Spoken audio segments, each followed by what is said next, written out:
Bueno, muy bien, chicos y chicas. Buenas tardes a todos y a todas. Empezamos esta clase que en realidad va a girar en torno de la prehistoria, pero va a tener también unos agregados que tienen que ver con no solo cómo estudian ustedes como alumnos todas estas problemáticas, sino también cómo se piensan como futuros docentes y de alguna manera de qué estrategias, de qué métodos se valen y cómo encarar el estudio de realmente una temática tan compleja y tan difícil como es la prehistoria, ¿sí?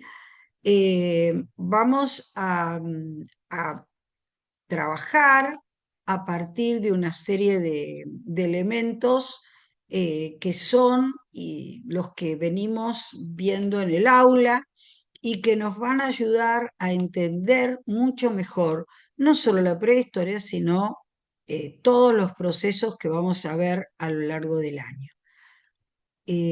Uno de esos métodos de trabajo es la perspectiva de género, que ya la vamos a empezar a manejar desde la prehistoria, y el otro es la trialéctica, que es en realidad un giro espacial, ¿sí? Después vamos a ir hablando un poquito de cada uno de esos dos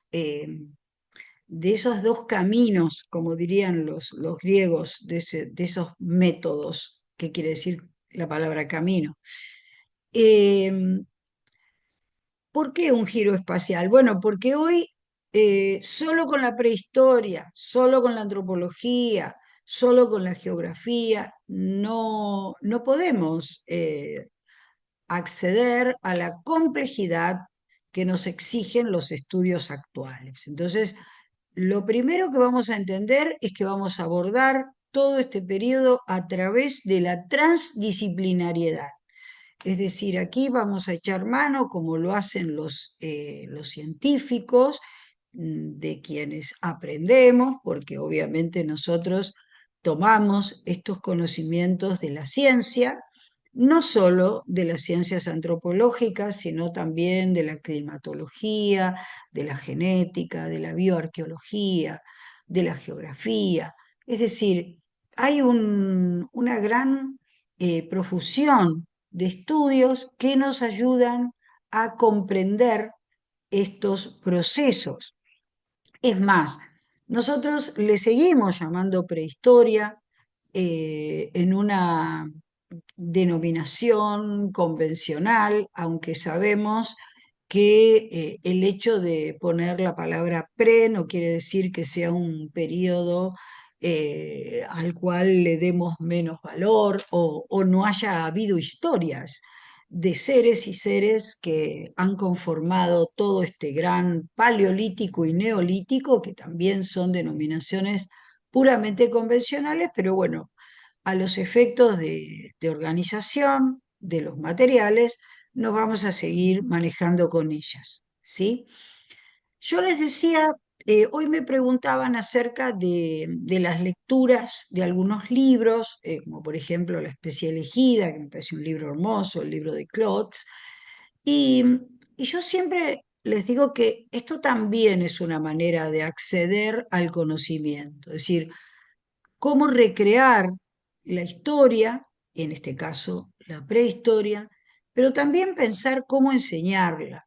Entonces vamos a encontrar que dentro de la bibliografía que nosotros hemos abordado, tenemos algunas que van a ser muy aptas para trabajar con nuestros alumnos, como nos pasa con el texto de Klotz, y otras que van a ser más para nuestra formación, como el libro de la especie elegida, en la cual ustedes van a tener que ir armando su propia síntesis. Lo mismo nos pasa con el texto de Gerst o, por ejemplo, con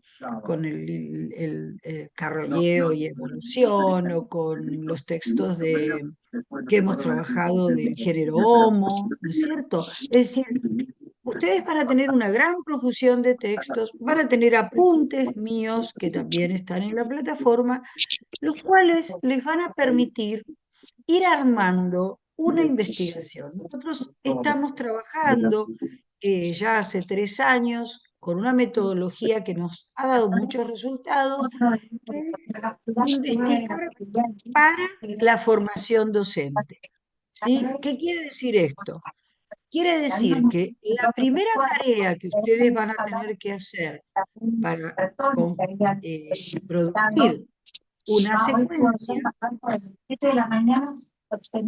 podemos, podemos apagar el audio. Mm, No sé quién. Bueno, les decía entonces que investigar para la formación docente quiere decir que ustedes de alguna manera se van a convertir en investigadores porque vayan a investigar una problemática con una hipótesis original. No nos proponemos eso. Nos proponemos que ustedes aborden los textos a manera de investigación para poder seleccionar y organizar contenidos para su trabajo. En este momento los van a organizar para, bueno, para la tarea que van a tener que realizar en la evaluación, pero esos contenidos que ustedes seleccionen, de alguna manera vayan elaborando como una serie de síntesis de los diferentes libros que ustedes leen y evalúan, bueno, todos esos contenidos, yo siempre les digo, tienen que armar un backup para que les queden, ¿no es cierto?, como archivo para el trabajo docente que ustedes van a realizar, porque justamente esa investigación que nos proponemos desde estos momentos es para la formación docente, es teleológica, decimos. La palabra teleos quiere decir fin, con una finalidad, y la finalidad es enseñar. Esa es la finalidad. Nos proponemos enseñar. Entonces, todo lo que vamos a investigar, a organizar, a seleccionar, a tratar de comprender los materiales que nos parecen más apropiados para trabajar con los alumnos, otros materiales nos parecen que son abordados solamente por nosotros, porque a lo mejor tienen otro grado de complejidad. Bueno, esta es la manera que vamos a trabajar con los materiales bibliográficos. ¿Eh? Esto es muy importante porque les va a servir también para lo que nosotros llamamos alfabetización académica, ¿no es cierto? ¿Qué es esto? Quiere decir incorporar los términos, los conceptos específicos, en este caso de la historia, de la geografía, de la antropología, hasta de la genética, porque también vamos a trabajar con textos que nos hablen del genoma humano, del genoma antiguo, ¿sí? Entonces, también acá ustedes van a tener que hacer un poquito un archivo, porque cada vez que trabajen con sus alumnos, van a tener que dar cuenta de los términos que utilizan, ¿sí? También vamos a aprender a escribir un texto, a leer un texto con una mirada crítica, ¿verdad? Ustedes van a comparar y van a cuestionar aquellos textos que deseen abordar como los más importantes. ¿Sí? Este es un poquito eh, el camino que vamos a llevar adelante, ¿sí? Y que me parece que es muy importante porque ustedes se están acomodando a este estudio. Entonces, no tienen que abrumarse con la bibliografía, sino empezar a deshilar, ¿no es cierto? A ver, bueno, cuál me interesa más, cuál me parece que voy a sacar algunos eh, productos que después yo los voy a llevar al aula o los voy a utilizar para armar un trabajo escrito, ¿verdad? Es decir, ustedes no van a ser meros lectores como quien lee un trabajo de divulgación o una narración, sino van a ser eh, sujetos críticos de ese material. ¿Eh? Los van a elegir, los van a criticar e incluso a lo mejor los van a trabajar ustedes en sus grupos de trabajo o los van a traer al aula para ponerlos a discusión. ¿Sí? Este es un poquito eh, el tipo de trabajo que les propongo. ¿Sí? Entonces, esto a los efectos de organizarnos con las estrategias de trabajo. Y las actividades, bueno, las actividades van a ser múltiples, ¿verdad?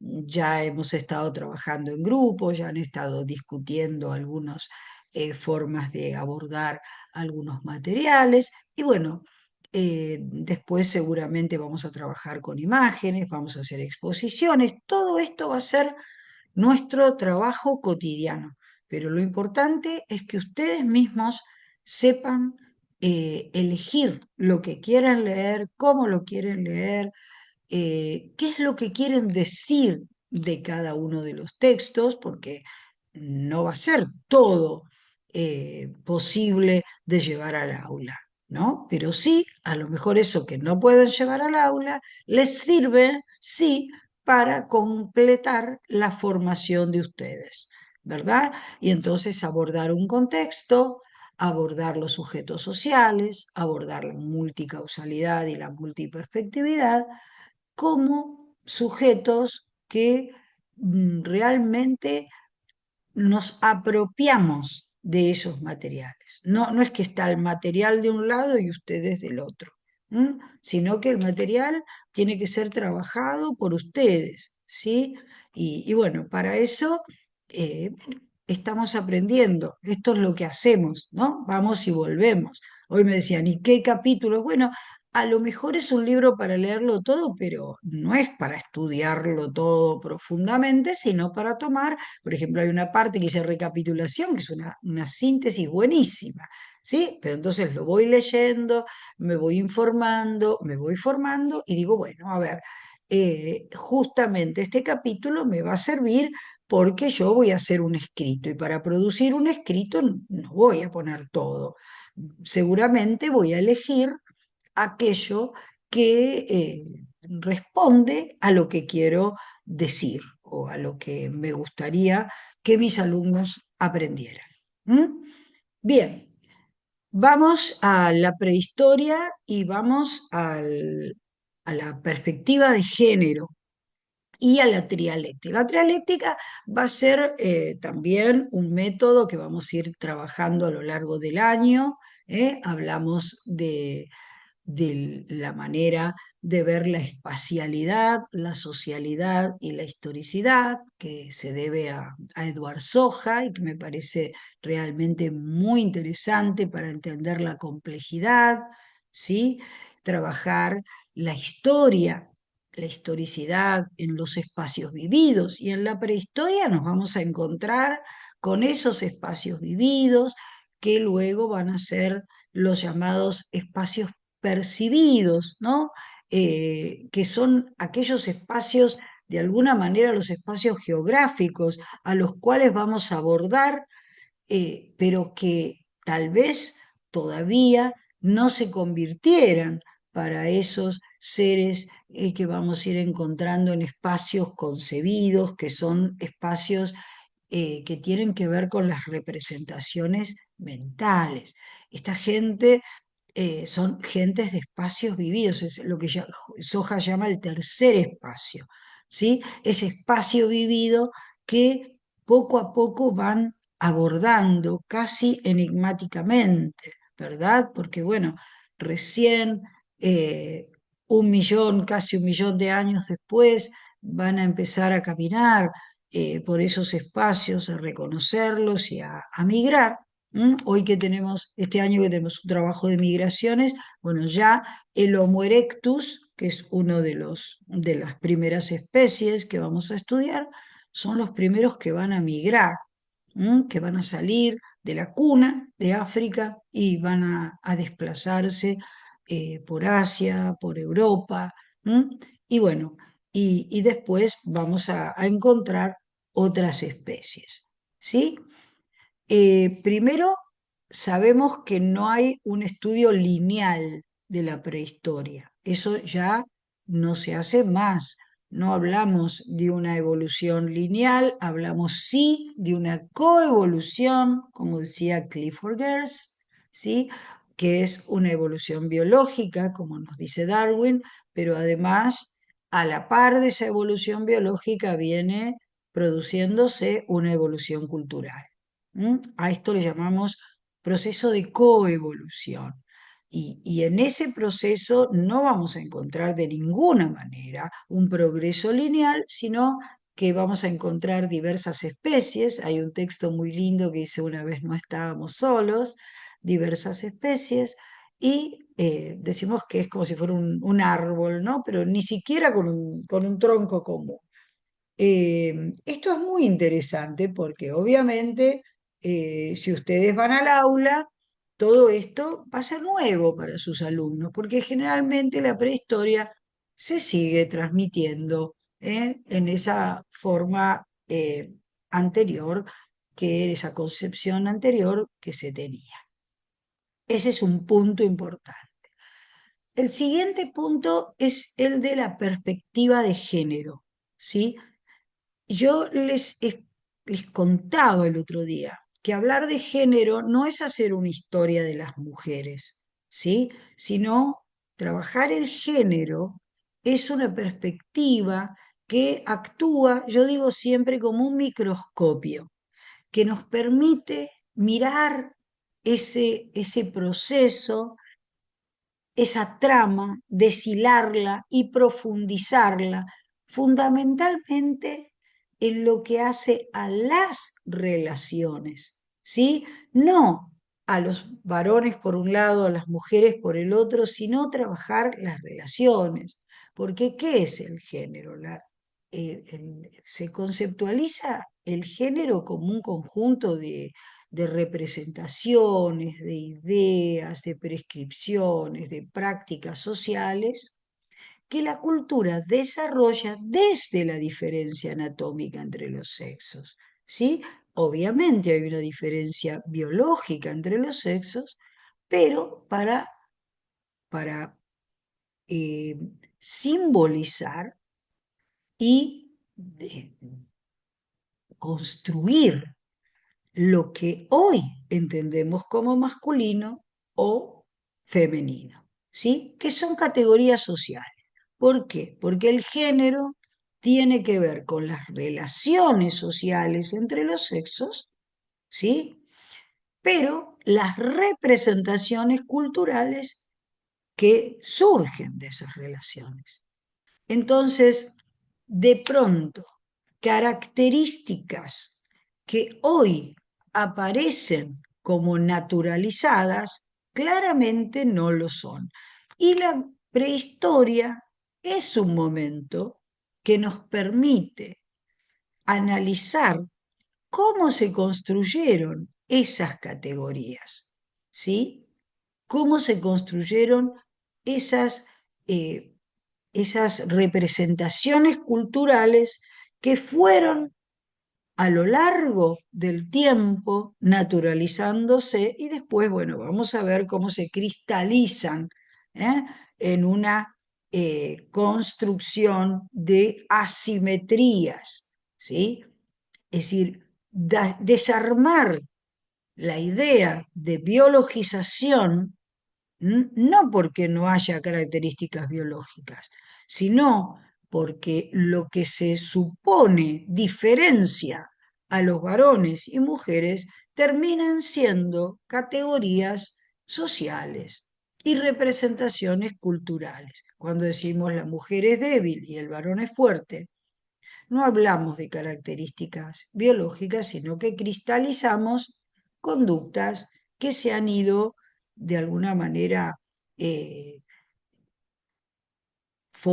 fortaleciendo por una serie de circunstancias que se han dado. Y bueno, esto es un poquito también lo que vamos a hacer.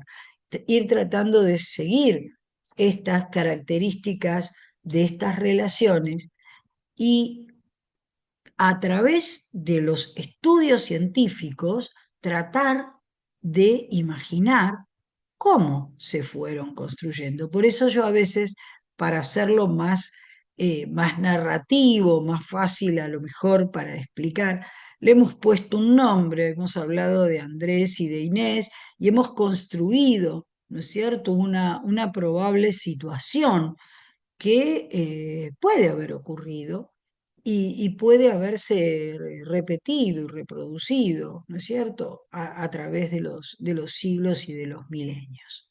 ¿Sí?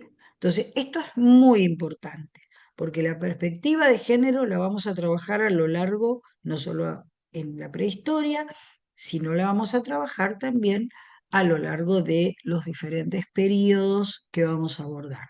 ¿Mm? Lo mismo va a pasar con el giro espacial, ver qué pasa con los espacios, ¿m?